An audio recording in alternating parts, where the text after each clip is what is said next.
የእግዚአብሔር ቃል በሕይወታችን ላይ የበላይ መሆን አለበት። ከሀሳባችን፣ ከሎጂካችን፣ ካደግንበት መንገድ አንዳንድ ጊዜም ከተማርንበት መንገድ ሁሉ በላይ ልናምነው የምንችል ሲናገር ዝም ብለን የምንሰማው የእግዚአብሔር ቃል መሆን አለበት። እግዚአብሔርን በተመለከተ እኛም በተመለከተ እግዚአብሔር በእኛ ሕይወት ያለውን ዓላማ በተመለከተ እግዚአብሔር የሚናገረው ነገር ትክክል ነው ብለን መቀበል ብልህነት ነው። ከስሜታችን በላይ ነው እግዚአብሔር ቃል።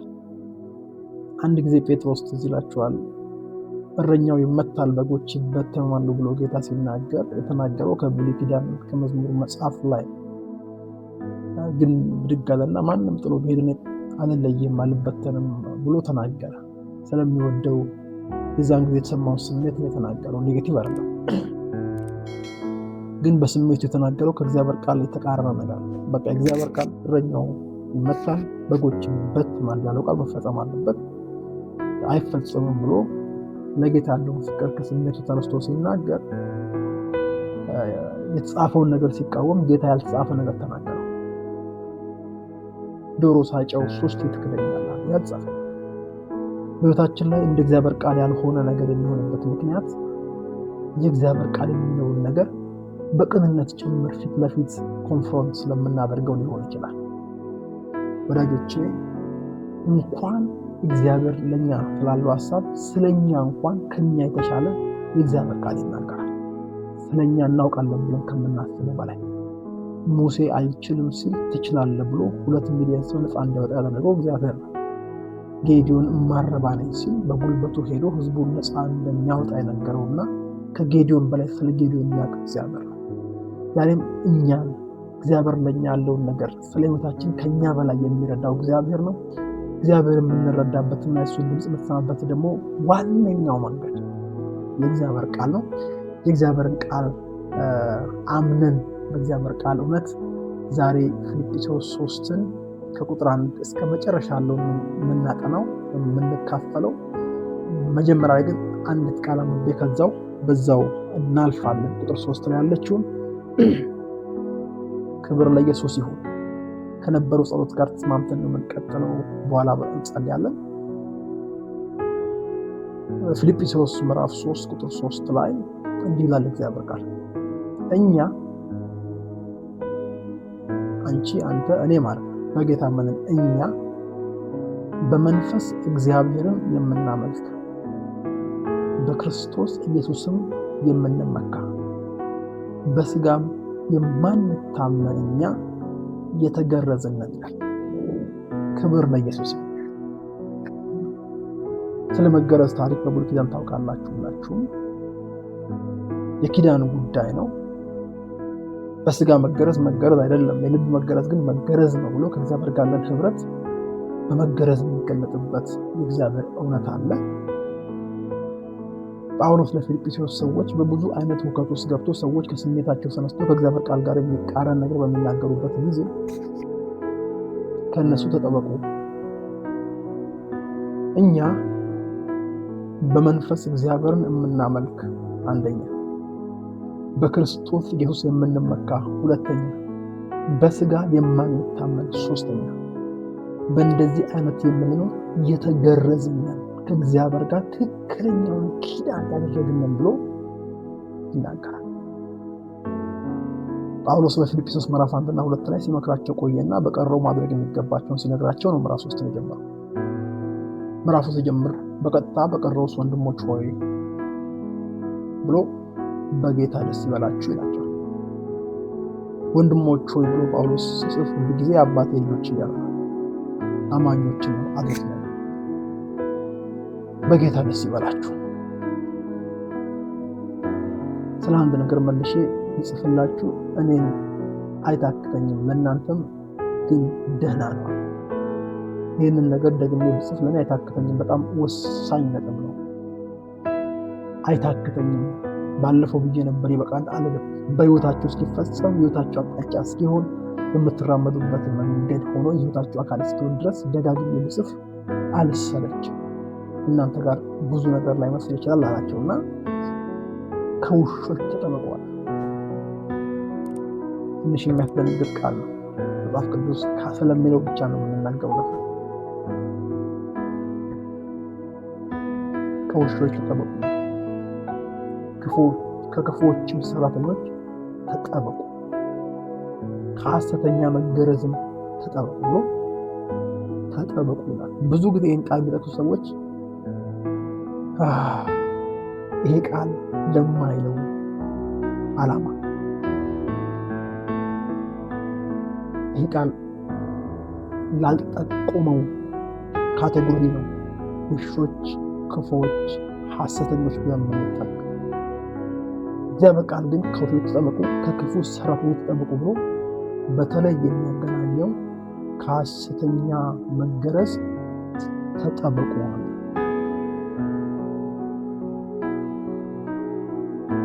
ከሐሰተኛ መገረዝ ተጠበቁ።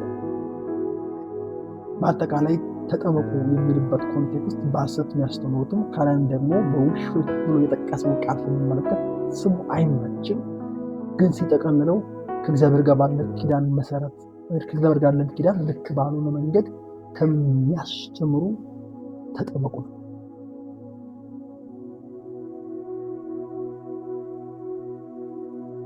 ከነሱ ተጠበቁ።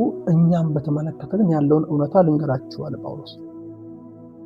እኛ ሰዎች ምንም ሊያስተምሩ ይችላሉ፣ ሰዎች ምንም ሊሉ ይችላሉ፣ የገባቸውን ነገር በተገባቸው መንገድ ሊናገሩ ይችሉ ይሆናል። እኛ ግን የምናምነው የእግዚአብሔር ቃል የሚናገረው ነው። የእግዚአብሔር ቃል እኛም በተመለከተ የተገረዛችሁ ነው ይላል፣ የተገረዛችሁ ናችሁ ይላል። የተገረዝን የሆንበት ምክንያት ከእግዚአብሔር ጋር ትክክለኛ በሆነ መንገድ ህብረት እንዳደረግን የምናውቅበት ምክንያት ወይም ደግሞ ህብረታችን ትክክል እግዚአብሔር እንደሚፈልገው አይነት መገረዝ ያለበት እንደሆነ የምናውቅበት ምክንያት 3 ነው።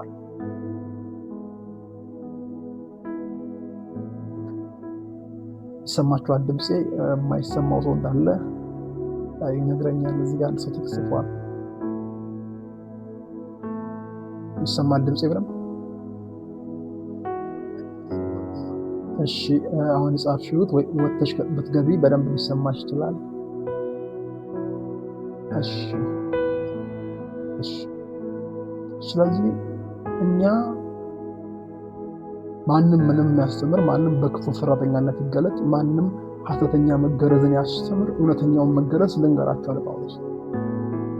እውነተኛው ከእግዚአብሔር ጋር የሚደረገውን ኪዳን በተመለከተ እኛ የምንለካበት መንገድ አለን። አንደኛ በመንፈስ እግዚአብሔርን የምናመልክ ነው ማለት። የመገረዝ አንደኛው ገጽ በመንፈስ እግዚአብሔርን ማምለክ ነው። ማምለክ ብቻ አይደለም፣ በመንፈስ እግዚአብሔርን ማምለክ ነው። ሁለተኛው ትምክህታችን ያለበት ቦታ ነው። በክርስቶስ ኢየሱስ የምንመካ ነን። በኋላ እንድትል መጠበቃለሁ። ሶስተኛው በስጋ ማንታመን ነን። መመኪያችን ክርስቶስ ስለኛ የሰራው ስራ እንጂ እኛ በብርታታችን ጌታ እግዚአብሔር አምላክ ፊት ሞገስ ለማግኘት የምንሄደው የስጋችን ፍሬ አይደለም።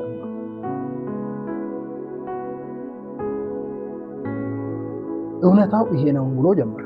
ይሄንን ዲቴል በኋላ መጣበታል። ልክ ያልሆነ አስተምሮ ያለበትን ቦታ ሲናገር ከዚህ ተቃራኒ ነው። ትምክህትን ከክርስቶስ ላይ አውርዶ በስጋ ላይ ያስቀምጣል። እግዚአብሔርን ደግሞ በመንፈስ ማምለክን አያበረታታም።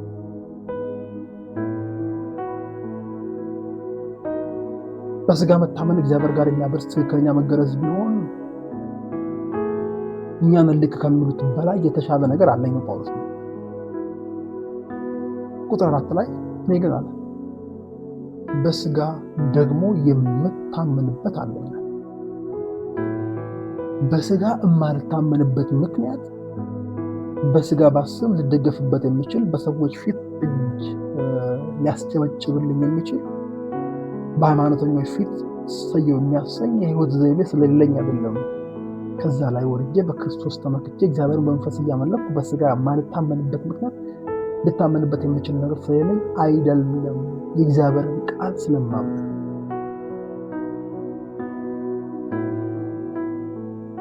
እነሱ ባስቀመጡት ክራይቴሪያ ሊሆን ከነሱ ተጠብቆ ያልኳችሁ ሐሰተኛ መገረዝ የሚያስተምሩ ሰዎች በሚያስተምሩት ክራይቴሪያ ቢሆን በስጋ የምታመንበት አለ። በዛኛው ስለወደኩ አይደለም በዚህኛው የምደግፈው ማለት ነው። በስጋ የምታመንበት ነገር ስለሌለኝ አይደለም። በስጋ ከመታመን ወጥቼ በእግዚአብሔር ላይ ባለኝ እምነት በክርስቶስ የምመካው እግዚአብሔር አምላክ እንድመካ የምፈልግበት መመኪያ እሱ ስለሆነ ነው። ከዛ በኋላ ጳውሎስ ይዘረዝራል። እኔ በስጋ የምመካበት አለ። ሌላ ሰው ማንም ቢሆን በስጋ የሚታመንበት እንዳለ ቢመስለው እኔ እበልጠዋለሁ።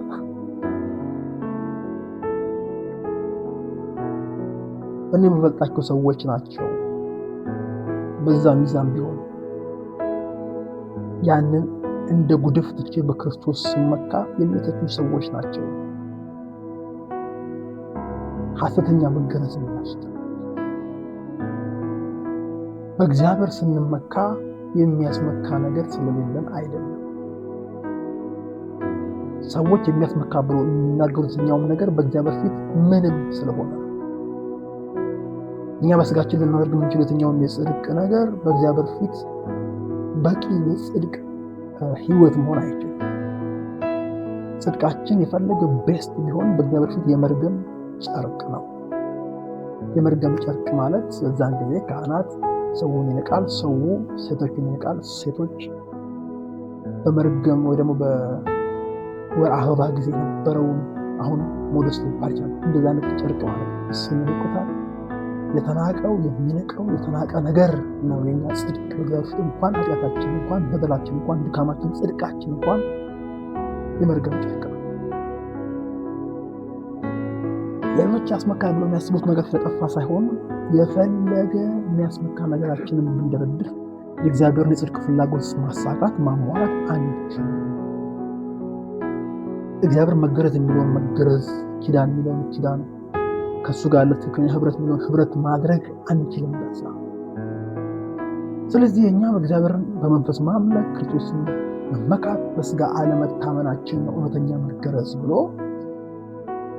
ሌላ ሰው ማንም ቢሆን በስጋ የሚታመንበት እንዳለ ይመስለዋል። የለም ማለት ነው። በሚቆጥረው ነገር በሚዘረዝረው ነገር ይሄን አለኝ ስለዚህ ልክ ነኝ ብሎ በሃይማኖት የሚቆጥረውን ነገር እኔ እበልጠዋለሁ ማለት ነው።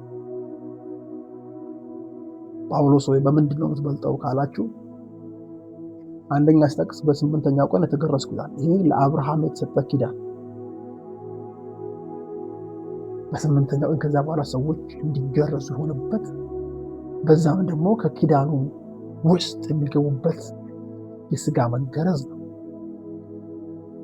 ዝም ብዬ መገረዝ ከፋም በ8ኛ ቀን as per the word of God የእግዚአብሔር ቃል በዛም ጊዜ በተጻፈው መንገድ በሚለው መንገድ ተገረዝኩ። ስቲል ግን በዛ አልመካ። ሌላ የሚያስመካኝን ነገር ልቁጠርላችሁ። ከእስራኤል ትውልድ ነኝ አለ።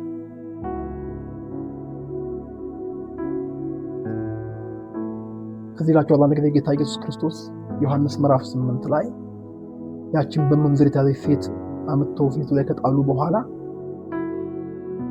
አንድ በአንድ ካጠገቡ ተበተኑና መጨረሻ ላይ ተወሰኑት እንደገና መጥተው በእግዚአብሔር አመኑ፣ ጌታን ተቀበሉና ያመኑትን አይሁዶች ይላልቋቃ ያመኑትን አይሁዶች በቃሌ ብትኖሩ ቃሌ በእናንተ ቢኖር በእውነት ደቀ መዛሙርቴ ናችሁ አላቸው። ከዛ እውነትን ታውቃላችሁ እውነትም አርነት ያወጣችኋል ሲል አርነት የምትለው ቃል ቆርቆሮቻቸው እኛ የአብርሃም ዘር ነን ለማንም ባሪያ ሆነን አናውቅም፣ እንዴት አርነት ትወጣላችሁ ትላለህ? ያኔ ጌታ ኢየሱስ ክርስቶስ አርነት ትወጣላችሁ ያልኩበት ምክንያት አለ። ባርነት ስላለ ነው። ምክንያቱም ኃጢአትን የሚያደርግ ኃጢአት ባሪያ ነው። ቀደም ያቺ ሴት ነጋ መጣችው ከእናንተ መካከል ኃጢአት የሌለበት ሰው የመጀመሪያውን ድንጋይ ይወርውር ስል ማንም በፊት መቆም አልቻለም። ኃጢአት ነበር ማለት ነው። የአብርሃም ዘር ነኝ አትበሏላችሁ። ተከራከሩት። መጨረሻ ላይ ልንገራችሁ እናንተ ከአባታችሁ ከአብርሃም አይደላችሁ። አብርሃም አይቶ ቀድሞ አይቶ ሰግዶልኛል፣ እናንተ እንደው ልትገሉኝ ትፈልጋላችሁ፣ ከአባታችሁ ከዲያብሎስ ናችሁ ሲላቸው በትውልድ እስራኤላውያን ናቸው፣ የአብርሃም ዘር ናቸው። በስምንተኛው ቀን የተገረዝኩኝ የግርዛትን የኪዳንን ስርዓት ያሟላው ብቻ ሳልሆን ጄኔቲካሊ ጭምር ከእስራኤል ትውልድ ላይ በስጋ መስመካ ከሆነ ይህ ማለኛ ነኝ፣ በወገን ከሆነ ከነኛም ወገን ነኝ፣ ከዕብራዊ ካስፈለገ ዕብራዊ ነኝ። ስለ ሕግ ብትጠይቁኝ ፈሪሳዊ ነበርኩ። ፈሪሳውያን ሕግ ማያከብሩ አይደሉም። ሕግን ለማክበር የተቻላቸውን ስቴፕ የሚሄዱ ናቸው። ለዛ ነው እኛ ጽድቅ በተመለከተ ጌታ ሲናገር በማቴዎስ ወንጌል ላይ ጽድቃችሁ ከፈሪሳውያን ጽድቅ ካልበለጠ የሚልበት በዚህ ከነሱ ኖርማሊ የሚበልጥ ኢምፖሲብል፣ ከበለጠ ግን ከእግዚአብሔር የምንቀበለው በክርስቶስ አምነን የምንቀበለው የእግዚአብሔር ጽድቅ ነው። ስለ ሕግ ብትጠይቁኝ ፈሪሳውያንን በደንብ አድርጌ ነው የማውቀው። ስለ ቅናት ደግሞ ብትጠይቁኝ ቤተ ክርስቲያንን እስከ ማሳደድ ድረስ ለእግዚአብሔር የታመንኩ ነበር። ቅንዓት ነበረኝ በስጋው መካከል። በሕግ ስለሚገኝ ጽድቅ ብትጠይቁኝ ያለ ነቀፋ ነበርኩ ያለ ብቸኛ ሰው።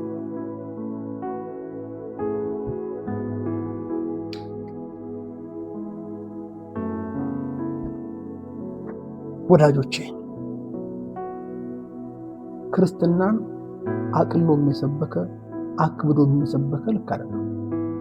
ክርስትናን ቃሉ በሚለው መንገድ የሰበከ ነው። ኮስተር ካላለ ልክ ማይመስለን፣ ካልጣፈጠ ልክ ማይመስለን መሆን የለበትም። እግዚአብሔር በቃሉ ያለውን ራሱ አምነን ለዛ ቃል ምላሽ የምንሰጥ መሆን የቀለለ የሚከበል የሚመስለን ብዙ ሰዎች ጌታን ለመቀበል የሚከብዳቸው ለዚህ።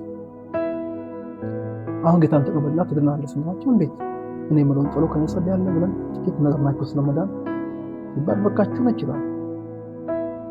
ከባዱን ስራ ቀራንዮ መስቀል ላይ ክርስቶስ ስለወሰደ ነው ስንቀበል የቀረበው እንጂ እግዚአብሔር አምላክ ማንንም ኃጢአቱን ይቅር አላለው።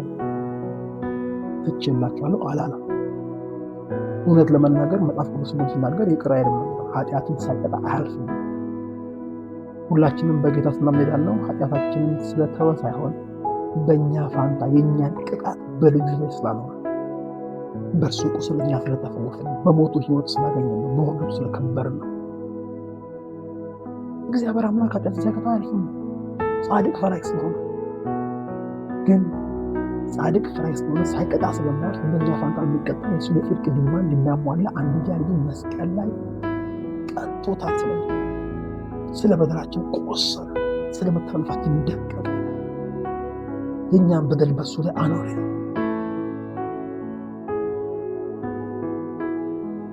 ስንቀበለው የቀለለው ቀላል ስለሆነ የማንችለውን ከባድ ጎዳና ራሱ ስጋ ለብሶ ስለተጓዘ። ስለዚህ ክርስትናን በጣፈጠና በመረራ እንለካውም። እውነት ለመናገር ክርስትና የሚለው ስም ራሱ ከእግዚአብሔር ጋር ለህብረት ይቀርበዋል። ጌታ ምድር ላይ በነበረ ክርስትና ምን ነገር ይታል? ደቀ መዛሙርት ሐዋርያት ሥራ ምዕራፍ 2 ላይ መች ክርስቲያን ተባሉ? ክርስቲያን እኮ የተባሉት በአንጾኪያ ነው። በአንጾኪያም ለመጀመሪያ ጊዜ ክርስቲያን ተባሉ። ያውም እንደ ክርስቶስ ናቸው። እሱ የሚከተለው እንደውም በኔጌቲቭ ስም ጭምር ተሰጣቸው። ያግባብ ባናል ችግር የለውም ቃሉ ግን ሰባኪው ባጣፈጠውም ባመረረውም ልክ ሳይሆን ቃሉ በሚለው ልክ መሆን አለበት። ቃሉ ሲናገር ተጠበቁ። አሁን ተጠበቁ ስንኛ ሐሰተኛ ነቢያት መጥተዋል ተጠበቁ ነው። ኦኬ መጥተዋል። አሁን እውነተኛም አሉ ሐሰተኛም አሉ። ካስተምክ ይጠበቁ። ጳውሎስ ግን ከሐሰተኛ ነገር ተጠበቁ ብሎ እኛ በመንፈስ እግዚአብሔር ነው በክርስቶስ ኢየሱስ የምንመካ በስጋ ማንታመን የተገረዝን ነን። መመካት ካስፈለገ የሚያስመካ ነገር ስለሌለ ሳይሆን የሚያስመካ ያልነው ነገር ሁሉ ስለማያስመካ ነው በክርስቶስ የምንመካው። በስጋችን ታመን የምናደርገው የትኛውን ነገር እሱ የቆጠረው በስምንተኛ ቀን መገረዝ፣ ከእስራኤል ትውልድ መሆን፣ ከቢንያም ወገን መሆን፣ ከዕብራዊ መሆን፣ ከሕግ ፈሪሳዊ መሆን፣ ከቅናት ቤተ ክርስቲያንን ማሳደድ፣ በሕግ ስለሚገኝ ጽድቅ ቢጠየቅ ያለ ነቀፋ መሆን የእግዚአብሔርን ጽድቅ አይሰራም። እውነት ለመናገር በዚያ ወደ እግዚአብሔር መቅረብ ብቻል ክርስቶስ ወደ ምድር አይመጣም። ገላትያ ምዕራፍ 2 ላይ ጳውሎስ ሲናገር ጽድቅስ በሕግ በኩል ከሆነ እንኪያስ ክርስቶስ በከንቱ ሞቷል። ስለዚህ ሐሰተኛ መገረዝ የሚያስተምሯቸው ሰዎች የሚያስተምሯቸው ትምህርት ወይ ስምንተኛ ቀን መገረዝ በዛ ኮንቴክስት ወይ እስራኤላዊ መሆን፣ ከቢንያም ወገን መሆን፣ ዕብራዊ መሆን፣ ቅናት፣ ፈሪሳዊነት፣ ሕግን ጠብቆ አለመቀፋ መሆን፣ በስጋችሁ የምታደርጉትን ነገር ቆጥረው ከአንዱ የተሻለ ስትሆኑ በእግዚአብሔር ፊት ተቀባይነት እንደምታገኙ የሚያስተምሯቸው ሰዎች እነሱ ሐሰተኛ መገረዝ ነው የሚያስተምሩት። እኔ እበልጣቸዋለሁ ጳውሎስ ትከሻ ለካ ከተባለ በዛ እበልጣቸዋለሁ ስል ግን አለቀጣና 7 ላይ ነገር ግን አለ ለእኔ ረብ የነበረው ሁሉ ስለ ክርስቶስ እንደ ጉድፍ ቆጥሬአለሁ። አይገርም?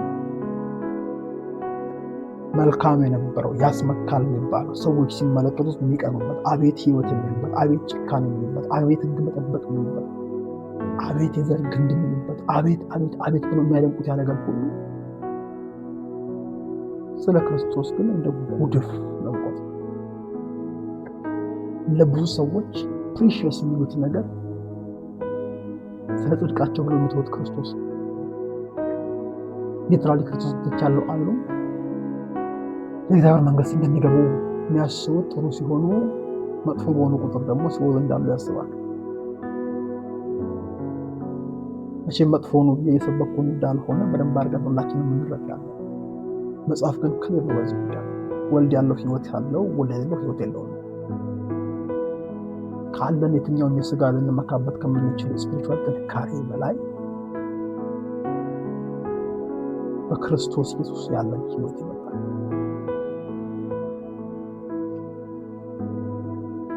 ከዚህ ቀደም ስለ ጸሎት ሳነሳ አንስቼላችኋለሁ። ብዙ ሰዎች ነገር ሳይጸልዩ ወጥተው ነገር ሲበላሽባቸው ስላልጸለዩ እንደሆነ አስበው ውጤቱን 100% ከጸሎታቸው ጋር ያያይዙታል። ይሄ አደገኛ አስተሳሰብ። መጸለይ በጣም አስፈላጊ ነው። ሳናቋርጥ እንጸልይ ባይብል ያዛል። ከጸሎታችን ይልቅ ግን ጸሎትን ሰምቶ ሊመልስ እግዚአብሔር ላይ መመካት ግን በተና ነገር ሲበላሽ ሳልጸልይ ነው ካልኩኝ ምን እያልኩ መሰላችሁ? ነገር ሲስተካከል ስለጸለይኩ ነው እያልኩ እግዚአብሔርን ከኢኩዌሽኑ ያወጣዋል። ኦኬ ቀን ስለጸለይን ስላሰብን ስላስተላፈን ሊሆን ይችላል። በተኛንበት ጊዜ የትኛው ጸሎት እንደሚጠብቀን መሰናኝ የሚጠብቀን ስለማይተኛ ስለማንቀላፋ እንደሆነ አስበን በሱ ላይ ስንታመን ግን ከጸሎታችን በላይ ለጸሎታችን ምላሽ የሚሰጥ የታመነ እግዚአብሔር መኖሩን ሲናገር ወደኔ ጩ ምን የምሰማሃለሁ አንተ ማታውቀውን ታላቅና ኃይለኛ ነገር አሳይሃለሁ ያለ ጌታ በዙፋኑ ላይ እንዳለ ስንረዳ ስንጸልይ የምንጸልይበትን እድል ያጣን ጊዜ ሴኪዩሪቲ ይሰማናል። አጥራችንን በጸሎታችን ብቻ እንደምንሰራ ማሰብ የለብንም። መጸለያችን መልካም ነው። መጾማችን መልካም ነው። ኤቭሪ የምናደርገው ነገር መልካም ነው። እግዚአብሔር አምላክ በትክክል ይፈልገዋል። ግን እንደኛ የሚጸልዩ ጌታ ሲጸልዩ እንደነሱ አትጸልዩ ያላቸው የማይፈልገው ጸሎት አለ። ለዛ ጸሎት ትርጉም የሚሰጠው ራሱ እግዚአብሔር መመኪያችን ሲሆን ስንጸልይ እንኳን ከጸሎታችን በላይ መላሹ ላይ እናተኩራለን።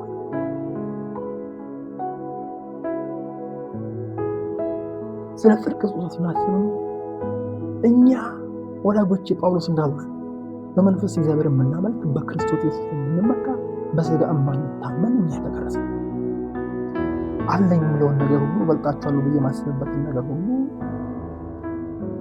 ለእኔ ረብ የነበረው ሁሉ ስለ ክርስቶስ እንደ ጉድፍ ቆጥሬአለሁ።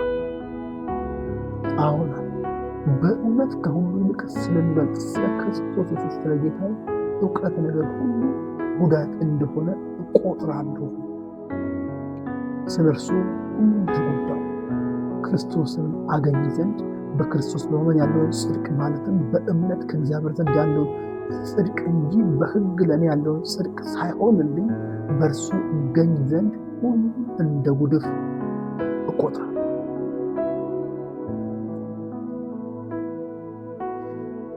ሁሉን እንደ ጉድፍ እቆጥራለሁ። አሁን በሕግ ስለሚገኘው ጽድቅ አይደለም፣ በእኔ ጥረት ስለማገኘው ጽድቅ አይደለም፣ በክርስቶስ በማመኔ ሕይወቴ ላይ ስለሚዘራው ያንን ዘር ደግሞ በፍሬ ስለምገልጥ የጽድቅ ሕይወት መኖር የለብኝም አይደለም ያለው። ዘሩ የምቀበለው ነው፣ ፍሬው ግን የማሳየው ነው።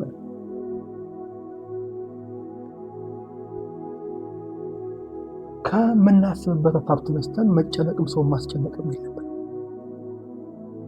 ያለ እኔ ምንም ልታደርጉ አትችሉም ያለ እግዚአብሔር በክርስቶስ አምነን እግዚአብሔር ልጅ ስንሆን በውስጣችን ጽድቃችን ሆኖ ገብቷል። ግን ውስጥ ተቀምጦ ጽድቅ ውስጥ አለ ብለን የምንቆምበት ነው። ያ ጽድቅ ተገልጦ ደግሞ በምድር ላይ በምንኖርበት ጊዜ ሁሉ ከእግዚአብሔር ጋር ራይት ስታንዲንግ ዩዘር ከእግዚአብሔር ጋር አላይን አድርገን የጽድቅ ላይ የቅድስና ላይ መኖር አለብን። ዘሩ ለመኖር በጣርንበት ጊዜ ሳይሆን በእግዚአብሔር ልጅ በክርስቶስ አምነን እግዚአብሔር ልጅ በሆንበት ጊዜ ውስጣችን የገባ ከዛም የተነሳ በስጋችን የሚገለጥ እግዚአብሔርን የምንመስልበት ሕይወት ነው። ለዛ ነው ጳውሎስ አንደኛ ጢሞቴዎስ ምዕራፍ 3 ቁጥር 16 ሲመክር እግዚአብሔርን የመምሰል ምስጢር ያለ ጥርጥር ታላቅ ነው ብሎ በስጋ የተገለጠ ነው። ስለ ጌታ በስጋ ይገለጣል። ውስጥ ያለ ጽድቅ ውጭ ያለ የሚባል ነገር። ስለዚህ ጳውሎስ በእውነት አለ ከሁሉ ይልቅ ስለሚበልጠው ስለ ክርስቶስ ኢየሱስ ስለ ጌታ የእውቀት ነገር ሁሉ ጉዳት እንዲሆን እቆጥራለሁ። አለኝ የምለውን ነገር እንዳይኖር እቆጥራለሁ። ሰዎች ከኔ ባነሰ የሚመኩበትን ነገር ከነሱ በልጫ የሚመካበትም አለ። በስጋ አልመካም። ያን ማድረግበት ምክንያት ስለ ክርስቶስ ኢየሱስ ስለ ጌታ የእውቀት ነገር ስለ እርሱ ሁሉን ተጎዳው ብሎ ከዛ ክርስቶስን አገኝ ዘንድ። ሃሌሉያ! ክርስቶስን ማግኘት ብቻ አይደለም፣ በክርስቶስም በማመን ያለውን ጽድቅ አለ ማለትም በእምነት ከእግዚአብሔር ዘንድ ያለውን ጽድቅ እንጂ ከሕግ ለእኔ ያለውን ጽድቅ ሳይሆንልኝ በእርሱ እገኝ ዘንድ ሁሉን እንደ ጉድፍ እቆጥራለሁ። ሌላውን በራስ የሚገኙ የጽድቅ ጉዞ እንደ ጉድፍ ሳንቆጥር በክርስቶስ በማመናችን ከእግዚአብሔር ዘንድ የተቀበልነውን ያንን የጽድቅ ስጦታ በሕይወት መኖር ከባድ ነው። እግዚአብሔር ታውቃላችሁ በጣም ጨዋ አምላክ ነው። እንደ አጋንንት ነጭ ካላረዳችሁ፣ ጥቁር ካላደረጋችሁ፣ ገብስማ ዶሮ ካላመጣችሁ፣ ደም ካልጠጣችሁ የሆነ ነገር አይነሱ። በጣም ጨዋ አምላክ በቃሉና በመንፈሱ ይመራል። ወደን ፈቅደን በቃሉ ለመኖር ስንሄድ ግን ራሱን በሕይወታችን ይገልጣል። ሰዎች እኛን ሲያዩ ከእግዚአብሔር ጋር እንዳለን እንደነበርን እየተራመድን እንዳለ የሚያውቁበትን ጠረን ያገኛል። በጌታ ምኜ ድኛለሁ ካልን በኋላ ጌታ ወደ ጎን አድርገን ደግሞ በራሳችን ይህንን ያምን ለመተግበር የምናደርገው ያለ ጌታ የሆነ ሁሉ ፍራስትሬሽን ነው። ጳውሎስ እንደ ጉድፍ ነው፣ አንዱንም አልተመካበት። እውነተኛ መገረዝ በክርስቶስ ላይ ያስመካል። ከሱ የተነሳ የምንኖረው ሕይወት ሲሆን ከሱ የተነሳ በእኛ የሚገለጠው መልካም ነገር ከሱ የተነሳ ሲሆን እውነተኛ መገረዝ ነው። በእኛ ከሚኖር ኖሮ የተነሳ የሚሰጥ ምላሽ ከሱ እንደሆነ ካሰብን ግን ጳውሎስ ከቤት ጠቦቃለሁ እውነተኛ ሆኖ መገረዝ ነው። ብዙ ጊዜ በሕይወታችን የሚከብደን ከኛ ጀምረን እሱ እንዲያረጋግጥ ለምንፈልገው ጉዞ ነው። ከባድ በተአምር መጽሐፍ ቅዱስ ሲናገር የሕግን ስራ በመፍራት ገላትያ ምዕራፍ 3 ነው ሮሜ ምዕራፍ 3 የሕግን ስራ በመፍራት ማንንም ሰው በእግዚአብሔር ፊት እንዲያጸድቅ ግልጽ ነው። ዌልደን ብሎ እግዚአብሔር አምላክ የሚያደንቀው የሚያጨበጭብ እሰይ ብሎ የሚረካበት ከኛ የሚጀምር ጽድቅ በክርስቶስ በቀራንዮ መስቀል ላይ በተሰራው ስራ አምነን በተቀበልነው ጽድቅ ስም ነው።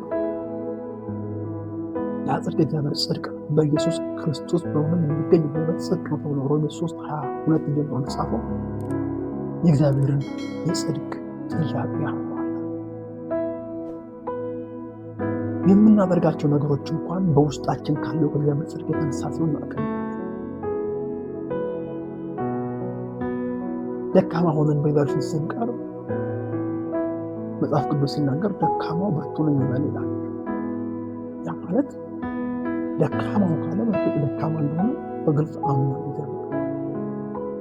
ያ ደካማ የሆነው ቃሉ ደካማ እንደሚናገሩ ሰው ብርቱ ነኝ ይበል ሲል እሱ ደካማ ብርቱ ነኝ ካለ ዋሽ እያሉ አለ እግዚአብሔር።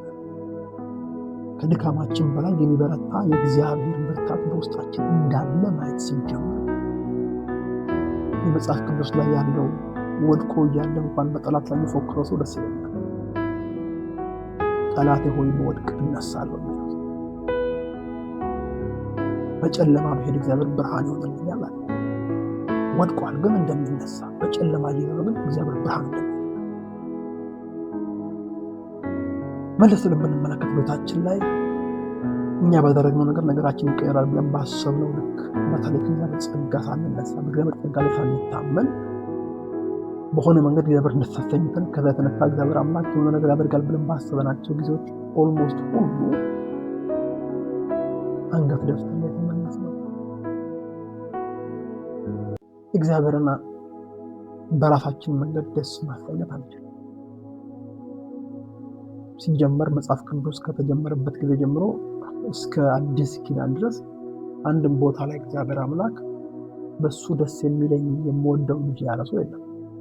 ለመጀመሪያ ጊዜ ጌታ ኢየሱስ ክርስቶስን ነው በሱ ደስ የሚለኝ የምወደው ልጅ ይህ ነው። እግዚአብሔር ደስ የሚሰኘው በክርስቶስ ኢየሱስ ነው። በእኛም ሕይወት ደስ የሚሰኘው እሱ ሲታይ። ለዛ ነው በጌታ ስናምን እኛ የክርስቶስ አካል ነው ያደረገን። በቃ እዛ አካል ላይ ነው እኛ ማየት ይፈልጋል። ስለዚህ ጳውሎስ ከሐሰተኛ መገረዝ ተጠብቁ፣ በራሳችሁ ብቃት ላይ ያስመኳችኋል። በስምንተኛ ቀን መገረዛችሁ ላይ እስራኤላዊ መሆናችሁ ላይ ከቢንያም ወገን ዕብራዊ ቀናተኛ መሆናችሁ ላይ ሕግን በመጠበቅ ስለሚገኝ ጽድቅ አለ ነቀፋ መሆናችሁ ዕብራዊ መሆናችሁ ፈሪሳዊ መሆናችሁ እየጠቀሱ መሆናችሁ እሱ ያደረጋችሁ ሳይነግሯችሁ እውነተኛ መገረዝ የሚሉ ሰዎች አሉ። ከነሱ ተጠንቀቁ። እኛ ግን እንደዛ አይደለም። የእግዚአብሔር ቃል ነው እሱን አይደለም። ስለ እግዚአብሔር ጽድቅ ስለ ቃሉ ብለን እነኚህ ሁሉ እያለን እንደሌለ ማፈችን ቆጥረናል። እውነተኛው መገረዝ ግን እግዚአብሔርን በመንፈስ በማምለክ በክርስቶስ በመመካት በስጋ ባለመታመን ውስጥ ያለው። ከዚህ ውጭ ያሉትን ተጠንቀቁ።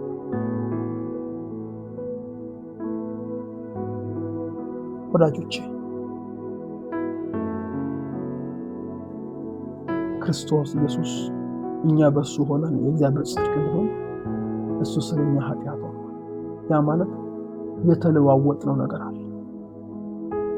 በምድር ላይ ለእግዚአብሔር ለመኖር ስናስብ ከራሳችን አንጀምር። በክርስቶስ ኢየሱስ ከተቀበልነው ሕይወት ጀምረን በእግዚአብሔር ላይ ባለን እምነት እንራመድ። በምድር ላይ ልንገልጠው የምንፈልገው የትኛውን የጽድቅ የቅድስና ሕይወት መነሻችን በውስጣችን ያለው የእግዚአብሔር ጽድቅና ቅድስና ዘር ይሁን።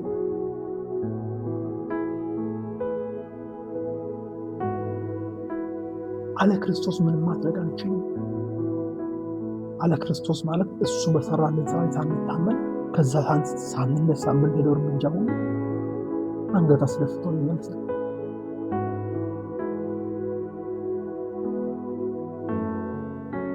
ወዳጆቼ ጳውሎስ በእግዚአብሔር ላይ ይታመናል። እኔ አሁን ሞቼ እሱ በእኔ ሕያው ሆኖ ይኖራል ብሎ በግልጽ ነግሮናል። ለዛ እኮ ነው አንድ ጊዜ የአስቄዋ ልጆች አጋንንትን ጳውሎስ በሚያምላችሁ በኢየሱስ ክርስቶስ ስም ሲሉት አጋንንቱ እኮ ተገልጧል። ስሙ ይገልጣል። ከተገለጠ በኋላ ታውቃላችሁ እንዳለ ኢየሱስንም አውቀዋለሁ ጳውሎስንም አውቀዋለሁ እናንተ እነማን ናችሁ? ጳውሎስ የሚያውቅበት እውቀት ኢየሱስ እንደሚያውቅበት እውቀት ነው። ምክንያቱም ጳውሎስ የሚመካበት ምንም ነገር የለም። ከተመካ የሚመካው በኢየሱስ ክርስቶስ ነው።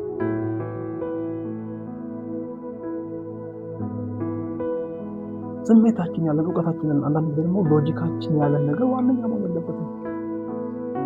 ጳውሎስ እነሱ ሁሉ እንደ ጉድፍ ረብ የነበረው ሁሉ ስለ ክርስቶስ እንደ ጉድፍ ቆጥሬአለሁ። በክርስቶስ በማመን ያለውን ጽድቅ ማለትም በእምነት ከእግዚአብሔር ዘንድ ያለውን ጽድቅ እንጂ ከሕግ ያለውን ጽድቅ ሳይሆን በእርሱ እገኝ ዘንድ ሁሉ እንደ ጉድፍ ቆጥራለሁ። ትምክህታችንን በቀራንዮ መስቀል ላይ ስለኛ በተከፈለ ዋጋ ላይ አድርገን ስንጀምር ያ አቅማችን ይሆናል። ለዛ ነው የመስቀሉ ቃል ለእኛ ለምናምን ኃይል ነው፣ ለማያምኑት ግን ሞኝነት ነው። ጳውሎስ በዘመኑ በእግዚአብሔር ፊት ራሱን ሲመለከት እኔን መሰሉ እስኪል ድረስ ጌታን መስያለሁ ብሎ በድፍረት ሲናገር የራሱን ብቃት እየተረከ እንደምታውቁ በዚህ ክፍል ላይ ሲናገር እንደረቅ ቁጥር ያለው ብቃቴንም አለ። በሱ ሕይወት ላይ ጉድለት የለም ማለት እኮ አይደለም። ከጉድለቱ ይልቅ ከሱ ድካም ይልቅ በሱ ያለውን የእግዚአብሔርን ብርታት ሁሉ ጊዜ ይመለከታል። ጌታ ኢየሱስን ስንቀበል ራሱ የምንቀበልበት መንገድ ከኛ ኃጢአት ይልቅ የሱን ጽድቅ በማየት መሆን አለበት።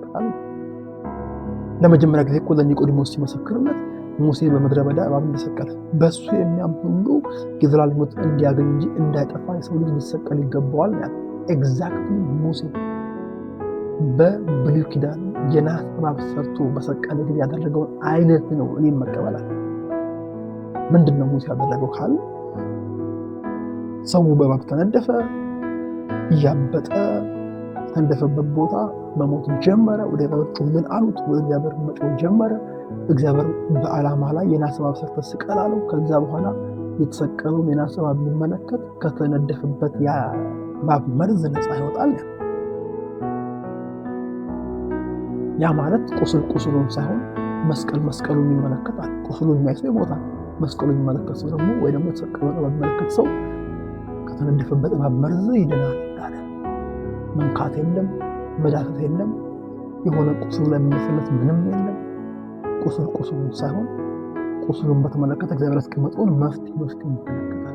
ሲሚላር በአንድ አይነት መንገድ በሱ የሚያምን ሁሉ የዘላለም ሕይወት እንዲያገኝ እንጂ እንዳይጠፋ የሰው ልጅም ሊሰቀል ይገባላል። ከተሰቀለ በኋላ እሱን የሚሆን ለዛ ብዬ ሁሉም ትቻለሁ። አሁን ችግሩ በክርስቶስ ኢየሱስ አምነን ሕይወት ተቀበለናል። ከተቀበልን በኋላ ቀጥለን የምናምነው በራሳችን ነው ማለት በብቃታችን ደስታችን ፐርፎርም ባደረግነው በተገበርነው ተግባር ላይ ይሆንብናል። ይሄ ምዕራፍ ሲጀምር ጳውሎስ በጌታ ደስ ይበላችኋል፣ መመኪያችሁ በሆነው በጌታ ደስ ይበላችኋል፣ በቀረውስ ወንድሞች ሆይ በጌታ ደስ ይበላችሁ። ካልሆነ ሕይወታችሁ ወጥ የሆነ ደስታ አይኖርበትም። ሁሌ ድካም በእኛ ሕይወት ላይ ያለ በድካም እንድንቀጥል የእግዚአብሔር ፈቃድ አይደለም። ከደከምንበት አራግፈን ተነስተን ከእሱ ጋር መራመድ አለብን። በደከምን ጊዜ ሁሉ ከድካማችን በላይ የሚያስመካን የእሱ ብርታት መሆኑን ስናቅ ነው ከወደቅንበት የምንነሳው፣ ከደከምንበት የምንበረታው፣ ከቆሸሽንበት የምንነሳው። እንደ ጉድፍ የምቆጥርበት ምክንያት በሰዎች ሚዛን ተመዝኖ ሚዛን ስለማይደፋ ሳይሆን በእግዚአብሔር ሚዛን ላይ ከዛ ይልቅ ሚዛን የሚደፋ በክርስቶስ ኢየሱስ በእግዚአብሔር በማመን የሚገኝ እግዚአብሔር ጽድቅ ነው። ለዛ ነው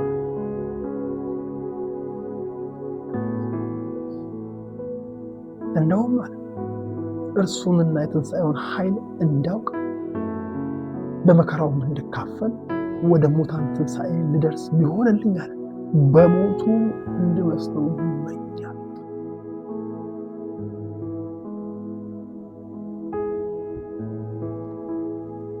የራሱን ብቃት አይደለም እዚህ ጋር እርሱ የሞተውንና የተነሳውን የትንሣኤ ኃይል እንዳውቅ እንደሱ ሞቼ የምነሳና ኤክስፒሪየንስ ባደርገው ያንን ልምምድ በሞቴ ላይ ባልፍበት ሁሉ እመኛለሁ። መከራውን ተካፍዬ ሞቼ እንኳን ተነስቼ የትንሣኤ ኃይል መኖርን ባውቅ ፎከሱ ሁሉ ክርስቶስ ኢየሱስ ጋር የሆነውን ነገር ትኩረቱ ሁሉ እሱ ጋር የሆነውን ነገር በማወቅ በእርሱ ቁስል መፈወሱ፣ በእሱ ብርታት ከድካም መውጣቱ፣ በሞቱ ህይወት ማግኘቱ እንጂ ህይወት ለማግኘት መጣጣሩን ማወቅ አይፈልግም።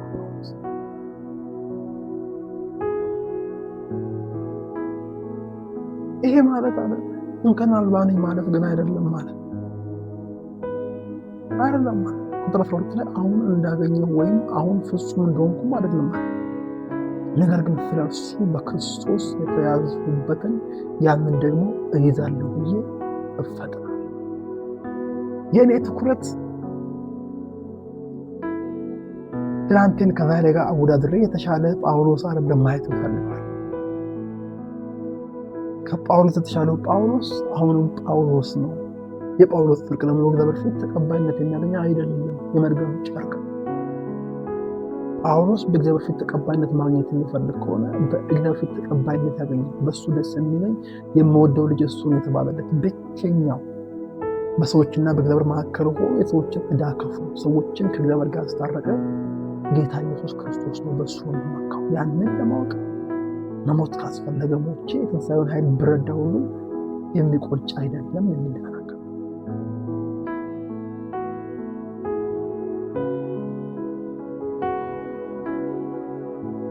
ይሄ ዝም ብሎ አይነት ሰው የሚመክረን ምክር አይደለም። ይሄ የሆነ ሰው የመሰለውን ትምህርት የሚያስተምረን አይደለም። ይሄ ያኛውን ዓለም በደንብ የሚያውቅ የፈሪሳዊነቱን ዓለም በደንብ የሚያውቅ ቤተ ክርስቲያንን እስከ ጥግ ድረስ ለእግዚአብሔር እንደቀና እያሰበ የሚያሳብ በጽድቅ በሕግ የሚገኘውን ጽድቅ በተመለከተ የሚያስተምር የሚማር ከትልልቅ ሰዎች እግር ተቀምጦ እየተማረ ከዛ ጋር የተያዘ ምንም አይነት የእውቀት ክፍተት የሌለው ክርስቶስ በበራለት ጊዜ የበራለትን ነገር የሚያጋራ ሰው ወንድሞቹ አዘደኝ። እንደዛም ሆኖ አለ ገና እንዳልያዝህ እቆጥራለሁ፣ ነገር ግን አንድ ነገር አደርጋለሁ፣ በኋላ ያለውን እየረሳሁ በፊት ያለውን ለመያዝ እዘረጋለሁ። እንዴት? በክርስቶስ ኢየሱስ ከፍ ያለውን የእግዚአብሔርን መጥራት ዋጋ እንዳገኝ ምልክትን እፈጥናለሁ። አጠቃላይ የኔ ትኩረት በክርስቶስ ኢየሱስ ከፍ ያለውን የእግዚአብሔርን መጥራት ዋጋ እንዳገኝ ማድረግ የሚገባኝ በዛ እንድገኝ በዛ ህይወት ውስጥ ራሴን እንዳገኝ ያንን በህይወቴ ላይ ኤክስፒሪየንስ ነው ያንን እንድኖር ያንን እንድለማመድ በዛ እንድመካ ሰዎች እኔን ካዩ በእኔ ውስጥ የሚያዩት ነገር ያ እንዲሆን እስከ ጥግ ድረስ ወደፊት ነው እራመደው።